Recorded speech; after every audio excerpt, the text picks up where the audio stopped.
Após 15 dias do seu nascimento, sua mãe faleceu devido a complicações pós-parto. Não teve oportunidade de sentir o afago, o calor da mãe e jamais conseguiu ver sequer seu rosto, porque ela não deixou nenhuma fotografia. Foi amamentado por uma senhora, amiga da família, que ganhou nenê na mesma época, e esse garoto se tornou um grande amigo dele. Às vezes me surpreendo pensando como teria sido a situação dessa jovem, saudável, bonita e ingênua, 9 meses de casada, envolvida nesse drama. Nunca escutei comentários a respeito. Certamente o choque foi tão violento que as pessoas envolvidas, como nosso pai, avó, tios, etc., se preocuparam apenas com a criança e esqueceram que existia alguém sofrendo ao lado, ou na ignorância. Acreditavam que ela sobreviveria. 5 anos depois, nosso pai decidiu constituir uma nova família com Eulália, uma garota de 17 anos. Devido à pouca idade da segunda esposa, a família decidiu que o Osman continuaria sendo criado pela avó e pela tia, com acompanhamento do pai à distância. Pouco tempo depois, nasceu prematura a primeira filha, Silvia, e faleceu 2 meses após o nascimento. Por muito pouco a tragédia não se repetiu. A mãe teve sérias complicações, o que a impossibilitou de cuidar do bebê, e mais uma vez a avó Joana Carolina e a tia Laura assumiram o comando. Aquela criança que perdeu a mãe ao nascer acompanha essa quase tragédia e vê desaparecer a irmãzinha. A vida continua a lhe deixar marcas. Alguns meses depois surge o segundo filho, José, aparentemente saudável e com problemas cardíacos não identificados por falta de assistência médica. Sobreviveu 9 meses e faleceu repentinamente. Então Osman teve esses 2 impactos no início da sua vida e certamente sem nenhuma preparação psicológica. Muita coisa deve ter se passado em sua cabecinha e causado problemas na sua formação. Em seguida eu nasci, Lourdes, e provavelmente não fui muito bem recebida. Ele certamente ficou desconfiado e pensando, será que essa veio para ficar? Devido aos acontecimentos anteriores, todos ficaram em volta da garota, desdobrando-se em cuidados. Isso o incomodava, e ele não perdia a chance de fazer alguma maldade. À medida que ela ia crescendo, chamava-lhe de galega chata, cabelo de milho, óleo de gato e por aí, foi assim por muito tempo. Já com uns 5 ou 6 anos, ela estava brincando e ele pegou uma lagartixa e colocou no bolsinho do seu vestido.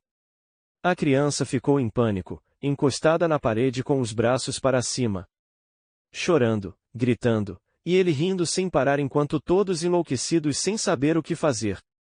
Quando percebeu que o problema era sério, resolveu falar, e a criança desmaiou.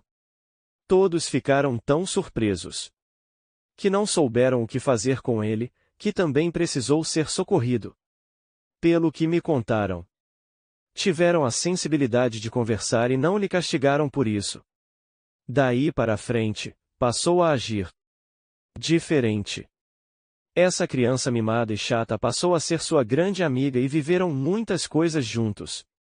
No decorrer da existência vieram outros irmãos, Humberto, Homero e Luciene. Esses foram aceitos normalmente. Houve uma época em que a tia Laura morava em um bairro afastado da cidade ao lado do rio Itapacurá. Na ocasião não havia poluição, e a água era cristalina. Nós íamos visitá-la e passávamos o dia passeando naquele rio, com uma latinha catando os girinos, que existiam em grande quantidade, e eu me encantava brincando com aqueles bichinhos ligeirinhos. Quando ele se cansava de pensar e dar risada com as minhas bobagens, colocava-me no ombro e caminhava um pouco. Os dois voltavam vermelhos de tanto sol, e a tia já nos esperava com uma xícara de nata de leite para passar em nosso corpo e principalmente no rosto e nos ombros para aliviar as queimaduras. Era a pior parte, porque era bem desagradável, apesar de aliviar bastante. Durante a vida a gente vive instantes que parecem não ter nenhum significado e, no entanto, anos depois nos surpreendemos lembrando de pequenas coisas. Bate uma saudade tão grande que só de pensar dá vontade de chorar. Aquele homem que parecia ser sisudo, sério, às vezes antipático. Gostava de conversar, brincar e rir. Quando necessário era enérgico e me dava broncas na hora certa.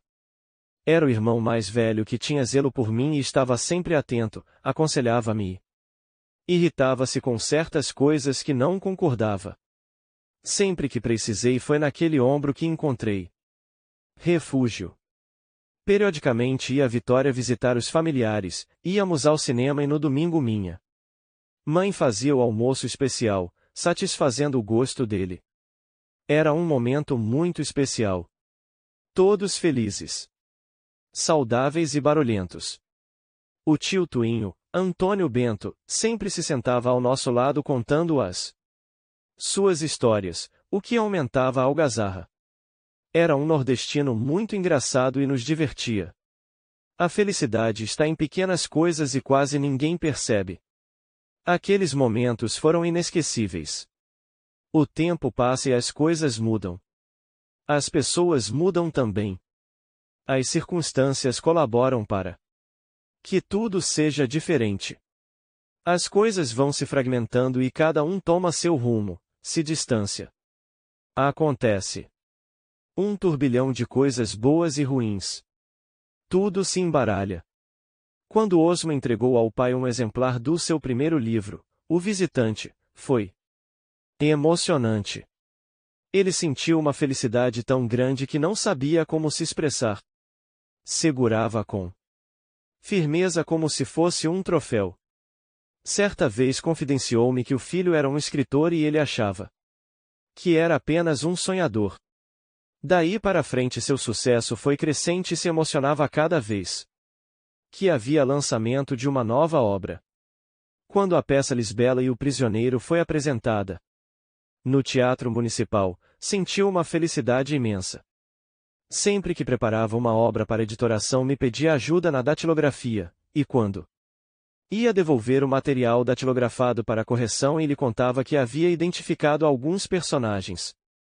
Ria muito e dizia que iria ser mais esperto na camuflagem. Quando tínhamos oportunidade conversávamos muito, descrevia suas viagens com uma riqueza de detalhes, parecia até que estávamos viajando juntos.